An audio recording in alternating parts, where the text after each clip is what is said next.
मित्रों नमस्कार। Parameter of law channel पर मैं आपका मित्र रिटायर्ड जज अशोक शर्मा आपका हार्दिक अभिनंदन करता हूं। आज मैं डिक्री के एग्जीक्यूशन के बारे में और आदेशों के निष्पादन के बारे में इस वीडियो में बताने जा रहा हूं। वीडियो महत्वपूर्ण है, शुरू से अंत तक सुनिए। कई बार कोर्ट में केस जीतने के दौरान आधी लड़ाई तो आप लड़ चुके, एकदम थोड़ा सा अलग विषय है विशिष्ट संपत्तियों की कुर्की। ऑर्डर 21 रूल 47 से 57 तक व्यवस्था दी गई है, आपको जानना चाहिए। किसी भी वेतन की, साझेदारी के, व्यवसाय की, बैंक के चेक की और अचल संपत्ति के अटैचमेंट की कार्यवाही कैसे होती है, संपत्ति को जब्त करने का अलग अलग तरीका है, ये कैसे होता है। मान लीजिए रमेश जो है केस कोई उसने लगाया और वो हार गया।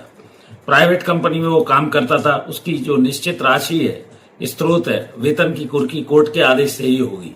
कैसे होगी? कोर्ट उसको ऑर्डर देगा, जो भी उसका मैनेजमेंट है, रमेश के एम्प्लॉयर को सीधे उसके बॉस को एक मुश्त या हिस्से में उसकी जो भी राशि रिकवरी होनी है एग्जीक्यूशन के लिए कोर्ट में वो जमा करे। कानूनी प्रावधानों के लिए जो कोर्ट का आदेश है उसका पालन न करने पर मैनेजर पर भी कार्रवाई कोर्ट कर सकता है, आपको जानना चाहिए।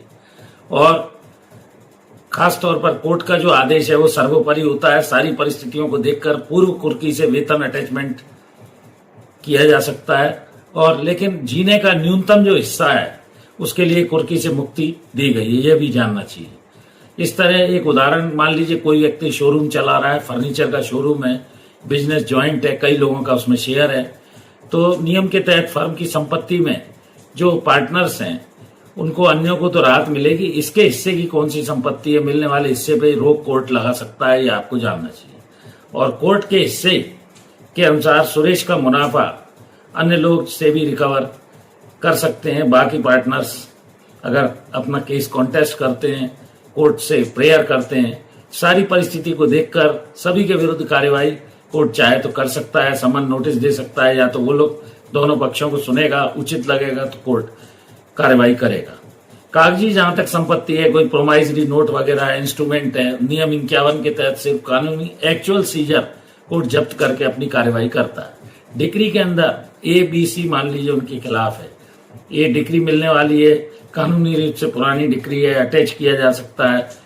तो इस तरह से ABC की सारी परिस्थिति को देखकर कोर्ट उस मामले में जो डिक्री होल्डर है उस तरह से किस तरह से क्या करना है, ये इस पर स्वाभाविक रूप से विचार करता है, दोनों पक्षों को सुनता है, डिक्री कोर्ट कर सकते हैं।